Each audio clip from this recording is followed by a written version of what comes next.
Story का part 2।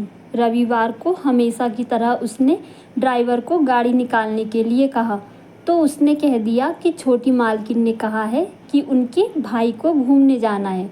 दूसरी गाड़ियां भी कहीं और जाने के लिए तैयार थी। उस दिन उसे परी को अपनी मोटरसाइकिल पर ही बैठाकर घुमाना पड़ा। कुछ दिनों के बाद मुंबई से बड़ी भाभी के भैया भाभी आए। मुंबई में उनका बिजनेस था। जाहिर था कि उनका विशेष आवभगत होना था। शिवम तो वहीं रहता था, इसीलिए उसे किनारे करके घर के सभी नौकरों ड्राइवरों को उनकी सेवा में लगा दिया। उसे बहुत बुरा लगा।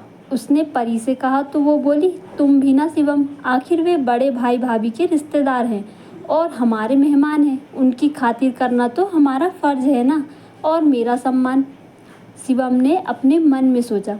ऑफिस में राहुल मिला तो उसने अपनी बात कही। राहुल बोला, देखो शिवम, दामाद की इज्जत ससुराल में तभी होती है जब वह मेहमान बनकर वहाँ आए जाए। तुम तो वहीं रहने लगे थे। तो कहते कहते राहुल चुप हो गया। तब तक शिवम का ज़मीर जाग गया था। उसे ससुराल के सुख का सही अर्थ समझ आ गया था। घर आकर उसने अपना सामान पैक किया और परी को भी कहा कि तुम भी तैयार हो जाओ, हम लोग अपने घर में रहेंगे। यह सुनकर परी क्रोधित हो गई और बोली, तुम्हारे उस 2 कमरे के फ्लैट में ही क्या तुम्हें जाना है तो जाओ, मैं नहीं जाऊंगी। शिवम समझ गया और उसकी बात सुने बिना ही वहाँ से निकल गया। बाद में उसके ससुर ने फ़ोन करके उसे मनाने की कोशिश भी की, लेकिन उसने कहा, मैं अपने घर में खुश हूँ।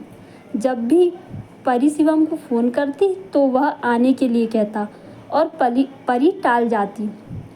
एक दिन परी मार्केट गई थी। रास्ते में उसे याद आया कि वह अपना पर्स तो घर पर ही भूल आई है। उसने ड्राइवर को वापस चलने को कहा। वह जल्दी जल्दी सीढ़ियाँ चढ़ने लगी। ड्राइंग रूम में बैठी उसकी छोटी भाभी ने सोचा कि उनकी बेटी निशा है। वो चिल्लाई, नव्या धीरे चलो, तेरी बुआ तो बिगड़ी हुई है और अब तू भी। शादी हुए महीनों हो गए महारानी को, लेकिन यहाँ से जाने का नाम ही नहीं लेती। सुनते ही परी ठिठक कर रुक गई। अपनी माँ के देहांत के बाद उसने अपनी भाभीयों में ही अपनी माँ को देखा था, लेकिन ये तो उसका भ्रम था।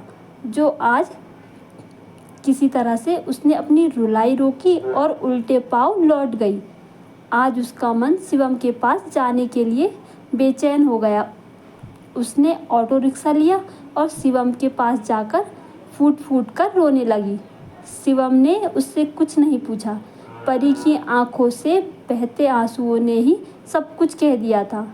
अब परी वापस नहीं जाना चाहती थी, लेकिन शिवम ने कहा, अभी जाओ, कल मैं तुम्हें लेने आऊँगा। परी के जाते ही उसने माँ को सारी बात बताई और कहा कि कुछ दिनों के लिए आप दोनों आ जाते तो। तू चिंता मत कर, अपनी बहू का स्वागत मैं खुद ही करूँगी। फ्रेंड्स, इसका पार्ट 3 भी ज़रूर देखिएगा। Thank you.